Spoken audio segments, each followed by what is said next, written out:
안녕하세요. 레버리지 랜드에 오신 것을 환영합니다. 이번 시간에는 2022년 최악의 시기에 만들어졌던 자료를 복기해보며 당시에 강력 추천했던 레버리지 ETF들이 현재 어떤 위치에 와 있는지 함께 확인해 보려고 합니다. 이름하여 베스트 11 선발 라인업 대공개 부대는 하락장이 아닌 상승하는 시장에서 반드시 투자해야 할 ETF로 살짝 변경하겠습니다. 그럼 지금 바로 시작합니다.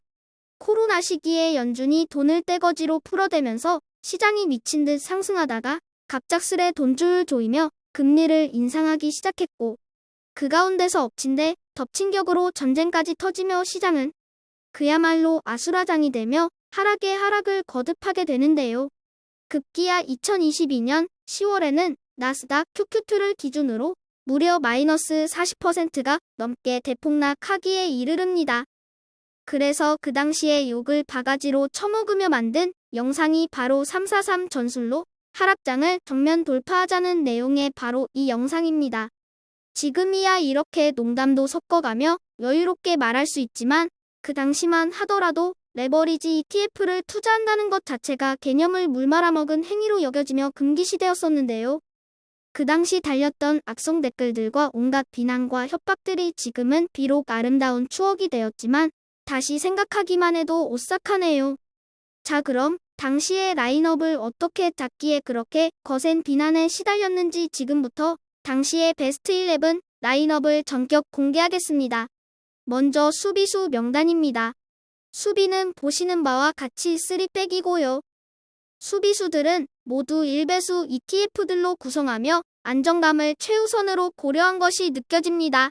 센터백으로 탄소 중립 ETF인 KRBN이 중앙 수비를 지켜주고요. 2년여 가까이 지난 지금에 와서 보니 수비수들의 성적은 별다른 재미를 못 보고 그저 그랬던 것 같습니다. KRBN은 그때와 비교해서 상승률이 얼마 되지 않고, 좌측 수비는 로봇 AI ETF 보츠가, 그리고 우측 수비는 유전자 가위 ETF XDNA가 선발 라인업에 이름을 올렸습니다. 안정적인 상승을 기대했던 탄소 중립 ETF KRBN은 지지부진한 성적으로 그때나 지금이나 별다른 변화가 없는 것 같습니다. 그리고 심지어 XDNA는 예기치 못한 부상으로 인해 시즌아웃되며 지금은 조기 은퇴한 상태입니다. 그나마 로봇 AI 보츠가 인공지능 열풍을 뒤에 얻고 이름값을 좀 해주었던 것 같습니다. 그리고 골키퍼로 현금을 내세웠는데요. 지금 와서 드리는 말씀이지만 사실 그 당시에 현금은 이미 고갈된 상태로 사실상 골문은 그냥 텅텅 비어 있었습니다. 당시 더 하락했으면 저는 그냥 파산이었습니다. 지금 다시 생각해도 아찔하네요. 결론적으로 수비수들의 기대 수익률은 모두 보기 좋게 빗나가고 말았네요. 그래도 추가 하락에 대비한 어쩔 수 없는 조치였던 만큼 후회는 없습니다. 다음으로 중앙 미드필더 명단입니다. 중앙에 나스닥 3배수 QQQ와 중국 테크주 2배수 시에비 이름을 올렸고요. 좌우에는 활동량이 왕성한 전기차 2배수, EV와 클린에너지 2배수 ETF KLNE가 선발 명단에 이름을 올립니다. 그럼 이 녀석들의 2022년 당시 기대치와 비교한 지금의 성적표를 간단히 살펴볼게요. TQQQ는 역시나 노련하게 게임 전체를 조율하는 플레이메이커 역할을 자청하며 감독의 기대에 100% 부응해 주었고요. 중국 시앱은 계속해서 삽질을 거듭하다가 최근에서야 활약을 보여주기 시작하고 있는 것 같습니다. 그리고 좌우 전기차와 클린에너지는 제가 뭐 드릴 말씀이 없네요. 이놈들은 오히려 2022년보다도 더 크게 하락하며 역성장하며 팀의 골칫거리로 전락하고 말았습니다. 이 녀석들을 어떻게 해야 할지 구멍도 참 이런 구멍이 없습니다. 다음으로 대망의 공격수 명단입니다. 지금 다시 봐도 화려하기 그지없는 라인업인데요. 좌측에 필라델피아 반도체 3배수 SOXL이 자리하고요. 우측에는 바이오테크 3배수 ETF 라부가 위치합니다. 그리고 중앙 원톱은 불즈 ETN입니다.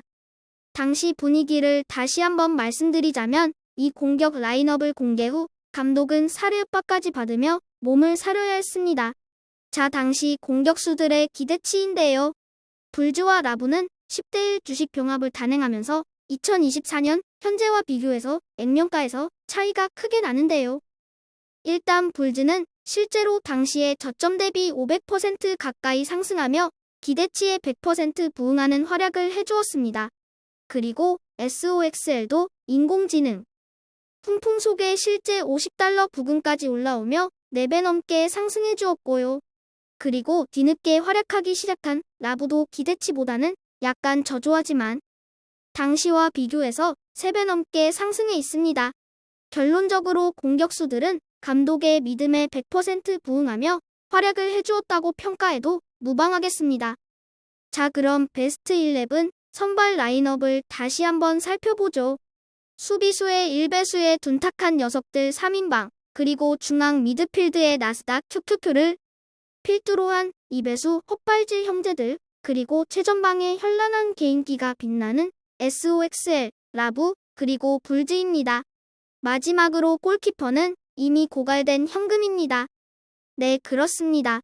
사실은 수비수도 중앙 미드필드도 당시에 다 팔아먹고 공격수만 남았었습니다. 네, 어처구니 없는 전략이었다는 걸 인정합니다. 하지만 당시 상황을 되짚어보면 바닥인 줄 알고 사면 또 떨어지고 사면 또 떨어지다 보니 눈물을 머금고 공격수를 빼고는 모조리 이적시킬 수밖에 없는 진퇴양난의 시기였더랬죠. 그래서 당시 내세웠던 전략이 바로 필생즉사 필사즉생 닭공만이 살 길이 다였습니다.